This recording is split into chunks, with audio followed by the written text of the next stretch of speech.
लाडकी बहीण योजनेचा हप्ता रखडल्यामुळे राज्यभरातील महिलांनी संताप व्यक्त केला। वाशिममध्ये तर महिलांनी सलग तिसऱ्या दिवशी जिल्हाधिकारी कार्यालयावर धडक दिली आहे। ई-केवायसी करून सुद्धा हप्ता न मिळाल्याने लाडक्या बहिणी सरकारवर संतापल्याचं पाहायला मिळतंय। तर मंत्री मात्र लवकरच लाडक्या बहिणींचा हप्ता मिळेल असं म्हणत वेळ मारून नेत आहेत।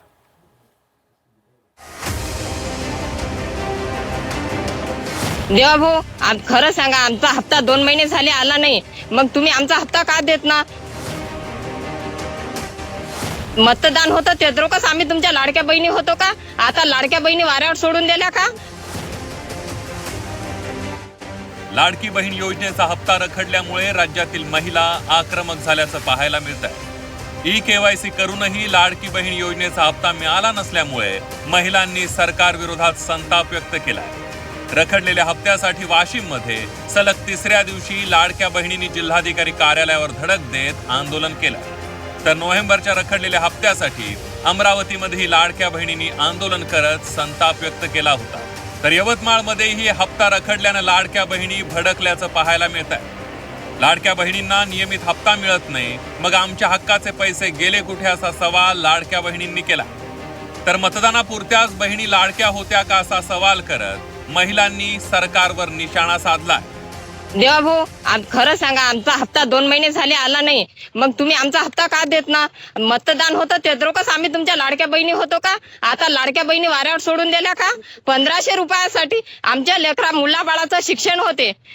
तुम्ही, माझी एकच विनंती आहे देवा भाऊ, तुम्ही आम्हाला सगळ्याला 1500 रुपये हे महिना चालू करावे। योजनेची आमची केवायसी करूनही पैसे मिळाले नाही, तर माझी अशी विनंती आहे देवा भाऊंना की आमचे लाडक्या बहिणीचे पैसे आम्हाला लवकरात लवकर मिळायला पाहिजे। आता मागं नाही का 3 महिने मला मिळाले नाही, आता संग्रातला पण 1 महिन्याचे मिळाले, बाकी मग मिळाले नाही। तर तिथं विचारायला गेलं तर ते बँकवाले म्हणतात आम्हाला का तुम्ही मग कुठं कागद केले तिथं विचारा, नाही तर मग आम्हाला माहित नाही म्हणतात।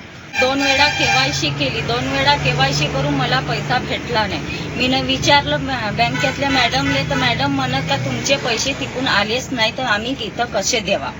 मी 2-3 वेळा चक्रा मारल्या, मला काही पैसा भेटला नाही। लाडक्या बहिणींच्या रखडलेल्या हप्त्यांवरून काँग्रेसचे नेते सतेज पाटील यांनी सरकारवर जोरदार हल्लाबोल केला। केवळ निवडणुकीपुरतीच ही योजना लागू केली होती का असा सवाल करत सतेज पाटील यांनी सरकारवर हल्लाबोल केला।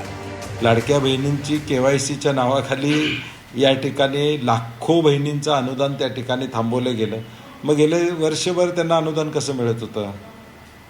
गेले वर्षभर त्या भगिनींना अनुदान कसं मिळत होतं?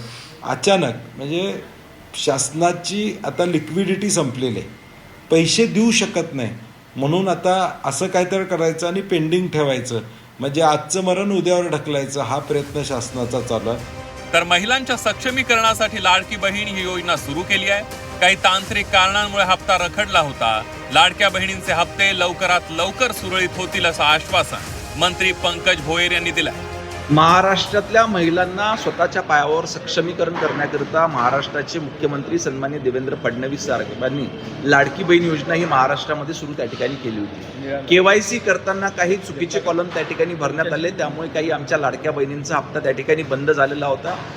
नुकताच राज्याच्या महिला व बालकल्याण मंत्री अदितीताई तटकरे यांनी संपूर्ण राज्यातल्या अधिकाऱ्यांना सूचना दिलेल्या आहे की हे केवायसी पुन्हा क्रॉस व्हेरिफिकेशन करून ज्या पात्र आमच्या लाडक्या बहिणी त्यांना हा हप्ता पुन्हा सुरू होईल। ई-केवायसी करताना महिलांनी चुकीचा पर्याय निवडल्याचं समोर आलं आणि त्यामुळे योजनेच्या निकषांनुसार लाभार्थी महिलांची क्षेत्रीय स्तरावर अंगणवाडी सेविकांमार्फत प्रत्यक्ष पडताळणी करण्याच्या सूचना राज्यातील सर्व जिल्हाधिकाऱ्यांना मंत्री अदिती तटकरेंनी दिल्या।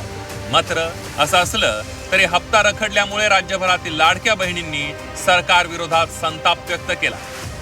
तर विरोधकांनीही सरकारचा समाचार घेतलाय, त्यामुळे आता तरी लाडक्या बहिणींचा रखडलेला हप्ता मिळणार की झेडपी आणि पंचायत समितीच्या आचारसंहितेच्या कचाट्यात अडकणार हे पाहणं महत्त्वाचं ठरणार आहे। ब्युरो रिपोर्ट, झी 24 तास।